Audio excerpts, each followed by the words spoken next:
Tungod sa lagda sa Interagency Task Force, Kasaulogan sa Adlaw sa Kagawasan, nahimong yano lang. Samtang mga COVID warriors sa Lapu-Lapu City may handom usab sa Adlaw sa Kagawasan.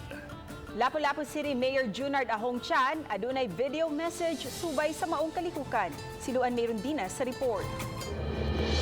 Kailangan unta namo ang kausbawan, ang matuod nga kalinaw ug kagawasan. Gisugdan ang kalihukan sa usa ka pag-ampo nga gipanguluhan ni Reverend Father Zachary Honorio Zacarias. Human sa Santos nga misa, gisunod usab dayon ang flag racing.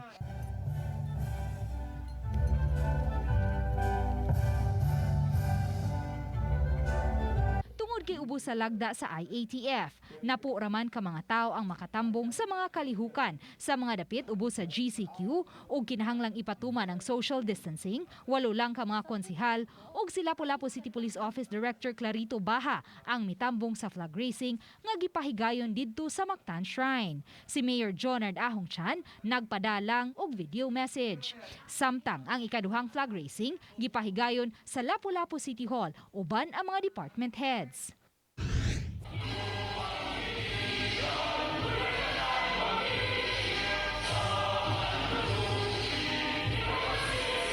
Samtang ang mga COVID warrior sa Lapu-Lapu City o ang mga sakop sa crisis management team mipahigayon usab og ilang kaugalingong flag racing isip pagsaulog sa adlaw sa kaugalingnan. Ning panahon sa COVID crisis, ang mga frontliners sa Manila ang giilang mga bayani sa gubat batok sa coronavirus. Even if our leader is pinned down, and that is the task given to us, si Mayor Ahong can continue directing the war, directing our operations remotely, and we will do the dirty job.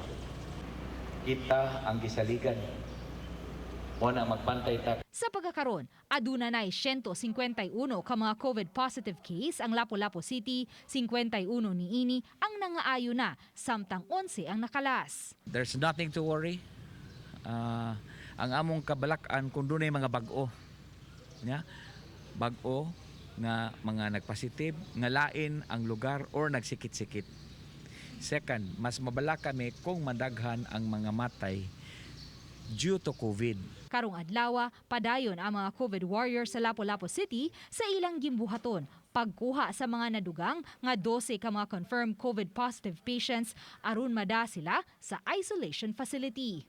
Ning pagsaulog nato sa adlaw sa kaugalingnan, malaumon ang crisis management team nga sa dili madugay, hingpit usab natong maangkon ang kagawasan batok sa hulga sa COVID-19. Uban ni Godfrey Rilien, duon meron din na Balitang Bisdak.